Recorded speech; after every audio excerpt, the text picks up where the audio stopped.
Continuamos dialogando con el ingeniero Carlos Lambré, secretario ejecutivo de la OFEPI, para intentar traer elementos para el análisis, para seguir tomando el pulso a lo que tiene que ver con la crisis petrolera. Y la siguiente pregunta, ingeniero Lambré, tiene que ver precisamente con saber, desde su mirada a través de la OFEPI, que reúne a todas las provincias petroleras del país, si la crisis impacta del mismo modo en todas las cuencas, en todas las provincias productoras, o hay matices fundamentales y cuáles son.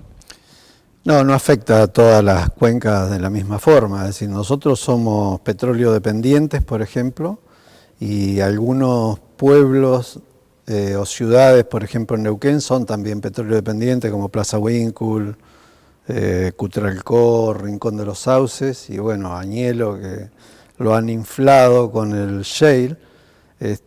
Somos petróleo dependiente, entonces a nosotros nos afecta directamente porque no tenemos otra alternativa, a otros no, porque no son grandes productores, digamos Formosa, Jujuy, Salta, Mendoza, tienen otras actividades que no los afecta tan drásticamente como nos afecta a nosotros, que somos petróleo dependiente, ¿no? Además, otras cuencas tienen también la alternativa del gas, que está atravesando un momento de mercado mucho más holgado que el del petróleo. La cuenca austral, por ejemplo, Neuquén, en algunos casos tiene el gas. Bueno, Neuquén tiene el gas, la cuenca austral, y Salta, que ellos en ese aspecto sí, el precio del gas ha subido o está en un valor adecuado y favorece la perforación y el desarrollo, ¿sí?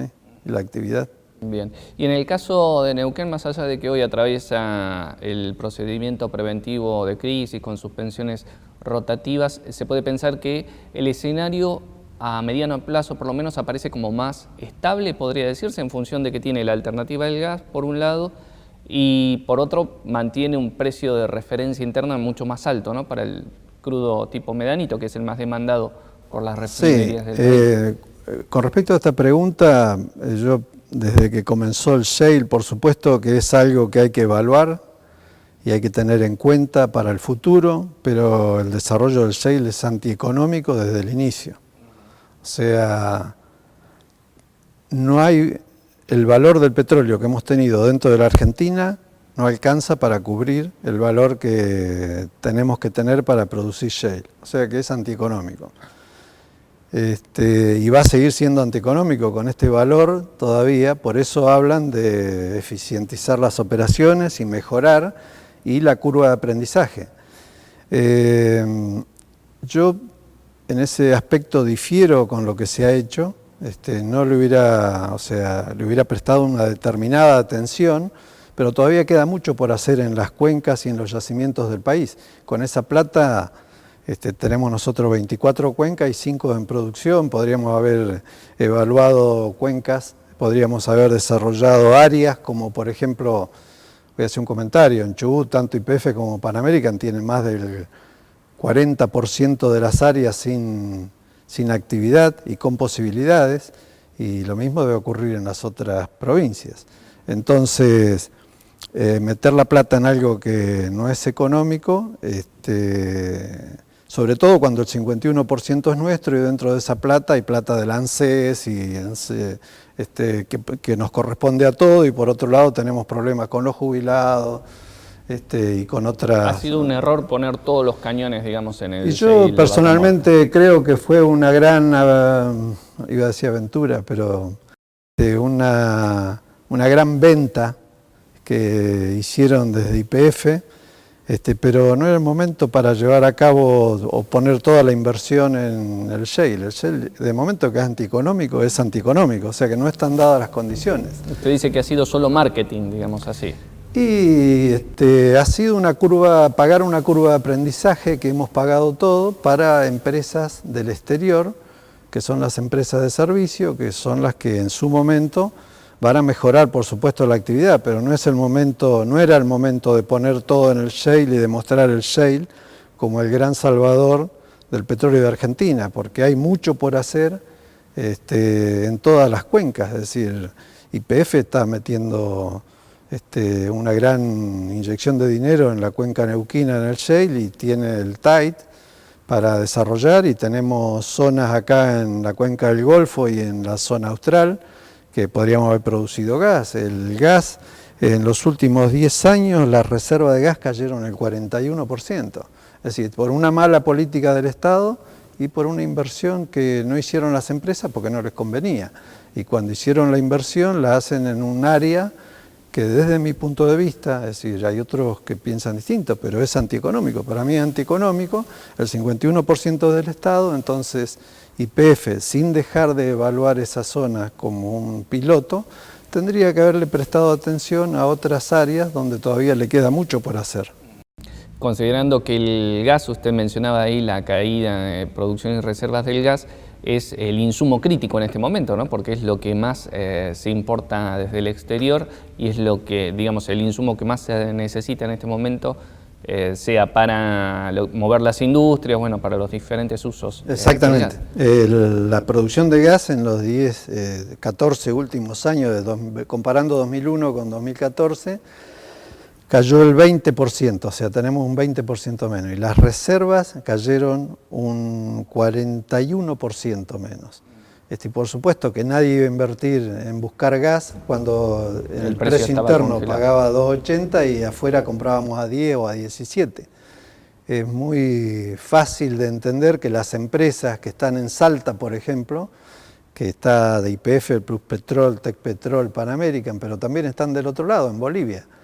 No van a invertir en la Argentina, van a invertir en Bolivia porque en la válvula que está en la frontera lo venden a 10. O sea que fue una mala política y una mala política de precios también respecto al gas. Y algo parecido pasó con el petróleo, si se analiza la curva exactamente de producción igual, y reservas. Igual, porque paradójicamente fue en el periodo de precios más altos del petróleo. Exactamente, y se han tomado decisiones que yo creo que nos afectan ahora, ¿no? Es decir, no le han permitido a algunas empresas avanzar en sus desarrollos, porque realmente hemos mantenido precios internos de 28, después los subimos a 42 y después al final en estos últimos años llegó a 67, por ejemplo, la cuenca del Golfo, cuando en realidad la cuenca del Golfo estaba a 42 y lo vendíamos a 120. Entonces, esa plata es la que no sabemos dónde fue y la que debería estar en es la que recaudaba el Estado Nacional vía retenciones. Recaudaba el Estado Nacional y que no sabemos en qué la utilizaron, porque en realidad debería haber un fondo que podría ser utilizado en estos casos. Ya en la parte final, ingeniero Lambré, se habla también de la posibilidad de reversión de áreas. Bueno, se focaliza en el caso de Tecpetrol como uno de los puntos más conflictivos. ¿Cuál es su mirada sobre esta discusión? Bueno, como comenté antes, el proceso es conveniente para las empresas que están integradas. Lo que no sacan en el upstream, lo sacan en el downstream, o sea que aumentan. Integradas quiere decir las que producen el petróleo, lo refinan y venden el combustible. Que son 2 o 3 en el país. Entonces, aunque el precio del crudo esté en un valor que no cierra o cierra en el límite para las empresas que venden en el interior del país me refiero, al país y en el mercado interno, lo ganan por otro lado con el combustible. Ahora, hay empresas que no lo venden en el mercado interno y lo tienen que vender afuera. Petróleo como el nuestro, el océano está lleno en este momento de barcos que tienen petróleo de igual calidad o mejor calidad que el nuestro, y de igual calidad que consiguen. Digamos, los grandes consumidores están en Estados Unidos, es decir, es un gran consumidor. No va a venir a la Patagonia a buscar petróleo de 24 PI de la calidad del nuestro cuando tiene Ecuador, México, a 2 horas, digamos, para comprar. Entonces, cuando vienen y compran acá, en vez de descontarnos $3 por barril, nos descuentan 8, porque en realidad no les conviene. Y es el caso que le pasa a Tecpetrol. Tecpetrol no es una empresa integrada, al menos en su parte, en la parte de YPF sí. Y lo que tiene que exportar, si tenemos en cuenta que está a $32 el barril y le descuentan 8, ya están 24. O sea que no le cubren, si a eso le sumamos que tiene que pagar regalías e ingresos brutos, no le cubre el barril que puede producir, o sea, ni siquiera eso.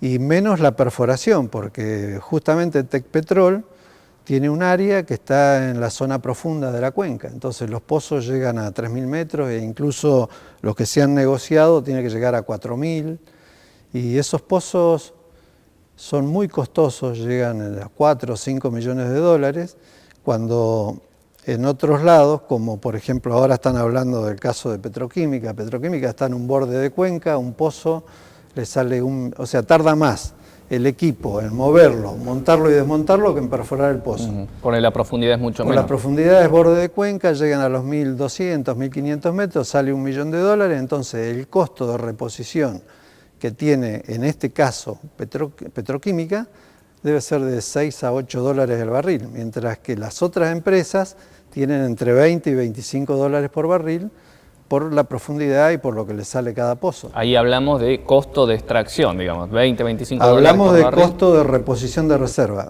El costo de extracción está entre los 20 a 25 dólares. 25 dólares, pongamos que es el costo que sale producir un barril de petróleo. Por eso la producción se puede mantener sin problemas. Lo que ocurre y lo que es difícil de mantener es el costo de reposición de reserva, que es la perforación de pozos, que eso cuesta unos 25 dólares el barril también. Entonces cuando sumamos, si yo quiero mantener, es decir, tampoco hay empresas que tienen un solo equipo, hay empresas que tienen mucha actividad como Pan American y YPF y otros que esos tienen en cuenta. Si yo quiero reponer reservas y mantener la producción perforando, bueno, cada barril me sale 25 dólares por la inversión que tengo que hacer versus las reservas que voy a obtener por cada pozo. Con lo cual está en un Con lo costo cual de 50 estoy en dólares. 50 dólares, y si a eso le pongo las regalías que han aumentado, estamos casi en el 16%, y los ingresos brutos más ganancias, la perforación no cierra. Ingeniero Lambré, muchas gracias por esta entrevista. Gracias a ustedes y quedo a disposición. Hasta la próxima.